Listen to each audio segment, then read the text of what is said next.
আসসালামু আলাইকুম। সংবাদে আপনাদের সবাইকে স্বাগত জানাচ্ছি। আমি ফিরোজ তোহা। শুরুতেই সংবাদ শিরোনাম। বাংলাদেশের সর্বশেষ গুরুত্বপূর্ণ আপডেট সংবাদে আপনাকে স্বাগত। শুরুতেই সংবাদ শিরোনাম, পরে বিস্তারিত। প্রথমেই জানাবো, নির্বাচন হবে পিআর পদ্ধতিতে বললেন চরমোনাই পীর। ইসলামী আন্দোলন বাংলাদেশের আমির মুফতি সৈয়দ মোহাম্মদ রেজাউল করিম পীর সাহেব চরমোনাই বলেছেন, আমরা আগের নিয়মে নির্বাচন করে দেশকে ধ্বংস করতে চাই না, তাই আগের পদ্ধতিতে নির্বাচন হবে না, নির্বাচন হতে হবে পিআর পদ্ধতিতে। এরপর জানাবো, পিআর জনগণের কাছে গ্রহণযোগ্য নয় বললেন বিএনপি নেতা আমিনুল হক। বিএনপির কেন্দ্রীয় ক্রীড়া বিষয়ক সম্পাদক ও ঢাকা মহানগর উত্তর বিএনপির আহ্বায়ক আমিনুল হক বলেছেন, কিছু ইসলামী ও নতুন রাজনৈতিক দল নিজেদের স্বার্থ রক্ষার জন্য ষড়যন্ত্র করছে। তারা জানে যদি দেশে অবাধ সুষ্ঠু নির্বাচন অনুষ্ঠিত হয় তবে জনগণের কাছে তাদের কোনো গ্রহণযোগ্যতা থাকবে না, কোনো আসনও তারা পাবে না, এজন্য তারা পিআর করছে। এদিকে সিআইডির জিজ্ঞাসাবাদে তৌহিদ আফ্রিদি ফ্যাসিস্টদের হয়ে নানা অপকর্মের কাজ করতেন বলে স্বীকার করেছেন।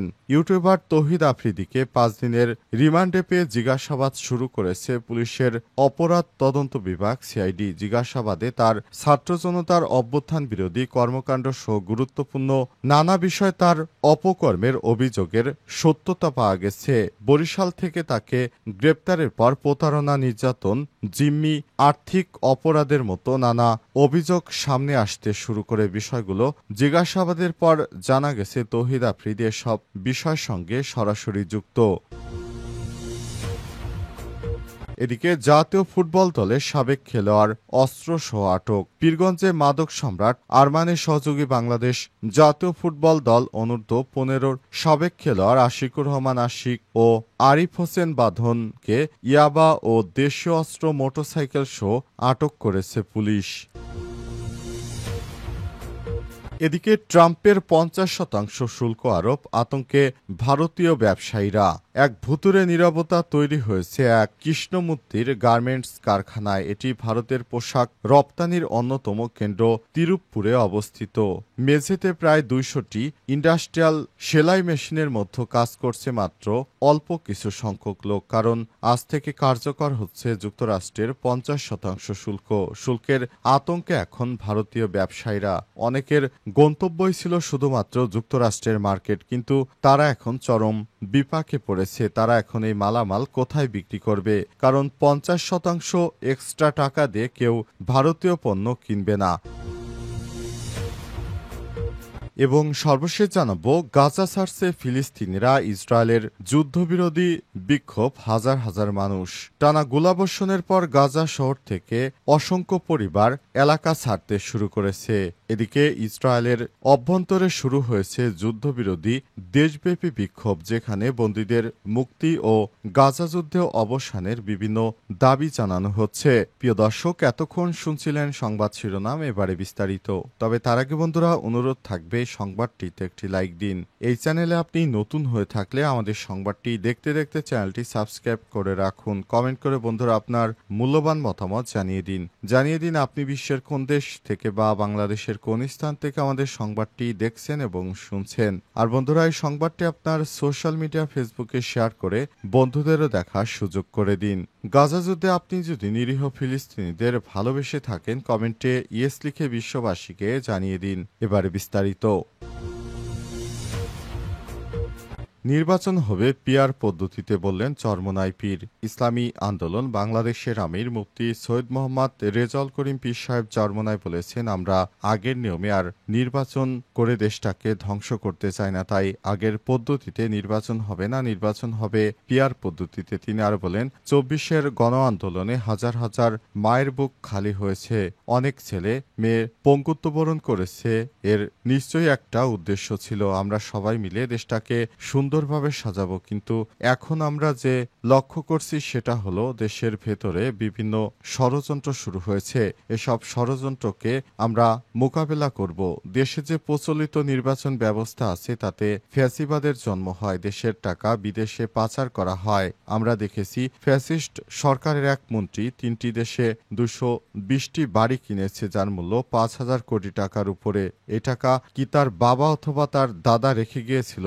এই টাকায় আপনাদের সব জনগণের টাকা। এই পরিবর্তন আমাদের আনতেই হবে। এজন্য আমাদের মৃত্যু স্বীকার করে যদি রাস্তায় নামতে হয় তাও নামবো, তবু আমরা পিআর পদ্ধতি ছাড়া এদেশে নির্বাচন হতে দেব না। কারণ পিআর পদ্ধতি ছাড়া তারা বিদেশে অর্থ পাচার করতে পারবে। এই টাকা পাচার রোধ করতে হলে অবশ্যই জনগণকে সঙ্গে নিয়ে আগামীর একটি সুন্দর বাংলাদেশ গড়তে হবে এবং এর জন্য অন্তর্বর্তীকালীন সরকার ক্ষমতায় থাকতে আমাদেরকে পিআর পদ্ধতিতে নির্বাচন দিতে হবে। সেই ব্যবস্থা করার জন্য আমাদের নেতাকর্মীরা সর্বোচ্চ ত্যাগ স্বীকার করে যে কোনো সময় মাঠে নামতে প্রস্তুত। পিআর জনগণের কাছে অগ্রহণযোগ্য বললেন আমিনুল হক। বিএনপির কেন্দ্রীয় ক্রীড়া বিষয়ক সম্পাদক ও ঢাকা মহানগর উত্তর বিএনপির আহ্বায়ক আমিনুল হক বলেছেন, কিছু ইসলামিক দল ক্ষমতায় আসার আগেই তারা পিআর করছে। পিআর পদ্ধতি বাংলাদেশে গ্রহণযোগ্য নয়। তাকে প্রশ্ন করা হলে কি কারণে পিআর পদ্ধতি বাংলাদেশে গ্রহণযোগ্য নয় তিনি এর কোনো সদুত্তর দিতে পারেননি। তবে তিনি তার মন গড়া বিভিন্ন যুক্তি দাবি তুলে ধরেছেন।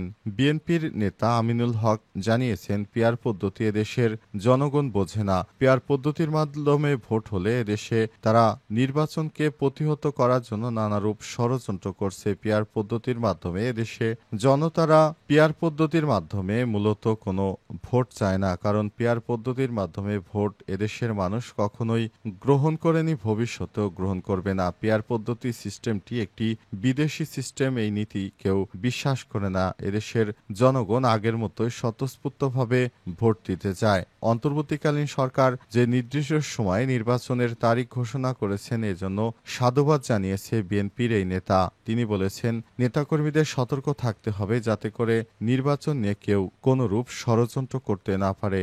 এজন্য সবাইকে যার যার অবস্থান থেকে সতর্ক অবস্থায় থাকার জন্য আহ্বান জানিয়েছেন বিএনপি নেতা আমিনুল হক। তিনি আরো বলেছেন, দেশবাসী এখন পিআর পদ্ধতিকে সমর্থন করে না, সুতরাং এদেশে নির্বাচন হতে হবে সংখ্যাগরিষ্ঠ পদ্ধতিতে। কোনো পিআর এদেশে চলবে না। সিআইডির জিজ্ঞাসাবাদে তৌহিদ আফ্রিদি বললেন, তিনি ফ্যাসিস্টের হয়ে নানা অপকর্ম করতেন। ইউটিউবার তৌহিদ আফ্রিদি 5 দিনের রিমান্ড পেয়ে জিজ্ঞাসাবাদ শুরু করেছে পুলিশের অপরাধ তদন্ত বিভাগ সিআইডি। জিজ্ঞাসাবাদে তার ছাত্র জনতার অভ্যুত্থান বিরোধী নানা কর্মকাণ্ড সহ গুরুত্ব পাচ্ছে নানা অপকর্মের অভিযোগ। রোববার রাতে বরিশাল থেকে তাকে গ্রেপ্তারের পর প্রতারণা, নির্যাতন, জিম্মি ও আর্থিক অপরাধের মতো নানা অভিযোগ সামনে আসতে শুরু করে। সিআইডির কর্মকর্তারা জানিয়েছেন, জুলাই আন্দোলনে স্বৈরাচারের পক্ষ নিয়ে তিনি সেলিব্রিটি এবং অন্যান্য কন্টেন্ট ক্রিয়েটরদেরকে নিয়ে আন্দোলন বন্ধের জন্য নানা প্ররোচিত করেছেন। যারা তার সঙ্গে দ্বিমত পোষণ করে তাদের বিভিন্নভাবে হুমকি ধামকি ও ভয়ভীতি দেখিয়েছেন। তার বিরুদ্ধে সম্প্রতি সামাজিক যোগাযোগ মাধ্যমে নানা অভিযোগ উঠে আসে। অনেকেই তৌহিদ আফ্রিদির নির্যাতনের বর্ণনাও দিয়েছেন। আওয়ামী লীগের প্রভাবশালী নেতাদের সঙ্গে সখ্য গড়ে তোলেন, বিপুল অঙ্কের টাকা পান। এর বেশিরভাগ টাকাই বিদেশে পাচার করেছেন তৌহিদ আফ্রিদি। 5 দিনের রিমান্ডে তার সব অপরাধের অভিযোগ সামনে রেখে ব্যাপক জিজ্ঞাসাবাদ করা হচ্ছে।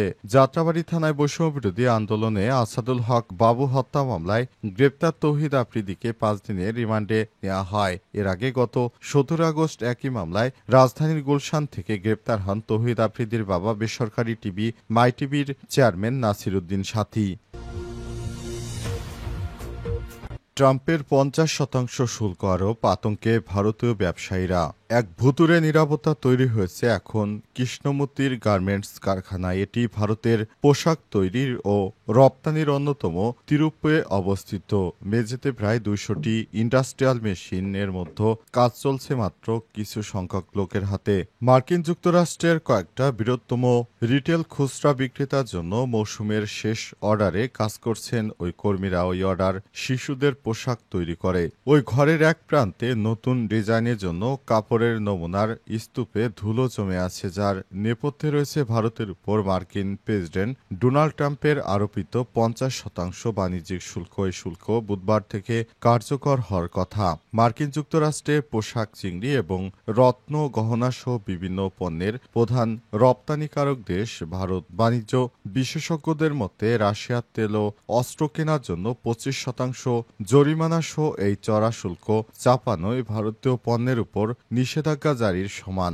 এই অনিশ্চিত পরিস্থিতিতে ব্যবসায়ী এবং তাদের জীবিকার উপর কিভাবে প্রভাব ফেলছে তা খতিয়ে দেখতে ভারতের প্রধান রপ্তানি কেন্দ্রগুলো ঘুরে দেখছে বিবিসির সংবাদদাতারা। টার্গেট, ওয়ালমার্ট, গ্যাপ এবং জারার মতো ব্র্যান্ডগুলোর জন্য $16 বিলিয়ন অর্থাৎ $1,600 কোটি মূল্যের যে রেডি টু ওয়্যার পোশাক রপ্তানি করে ভারত, তার তৃতীয়াংশ তৈরি হয় এই চিরুপুতে। কিন্তু এই মুহূর্তে নিজেদের ভবিষ্যৎ নিয়ে উদ্বিগ্ন ওই শহর। কৃষ্ণমূর্তি জানিয়েছেন তার ক্লায়েন্টরা সমস্ত অর্ডার বন্ধ করে দিয়েছে। তার কথায় সেপ্টেম্বরের পর থেকে আর কিছুই করার থাকবে না। তার ব্যবসা বাড়ানোর পরিকল্পনা ছিল ওই ব্যবসায়ীর, তার জন্য নতুন কর্মীও নিয়োগ করেছিলেন তিনি, কিন্তু মার্কিন যুক্তরাষ্ট্রের পক্ষ থেকে শুল্ক আরোপের পর সেই পরিকল্পনায় স্থগিত করতে হয়েছে। নতুনভাবে নিযুক্ত 250 জন কর্মীকে সরিয়ে রাখতে হয়েছে। এখন চাইলেই তারা আর কিছু করতে পারবে না, কারণ যুক্তরাষ্ট্রের আরোপিত 50% শুল্ক ইতিমধ্যেই কার্যকর হতে শুরু করেছে। আর 27 তারিখ থেকে শুল্ক কার্যকর হবে। মূলত এই শুল্কের প্রভাবেই তারা চরমভাবে বিপাকে পড়েছেন। এই বিপাকে পড়ার প্রধান কারণ হচ্ছে ভারতের নরেন্দ্র মোদী সরকার। তিনি রাশিয়া থেকে জ্বালানি তেল কেনার কারণে তার উপর এই অতিরিক্ত শুল্ক আরোপ করা হয়েছে।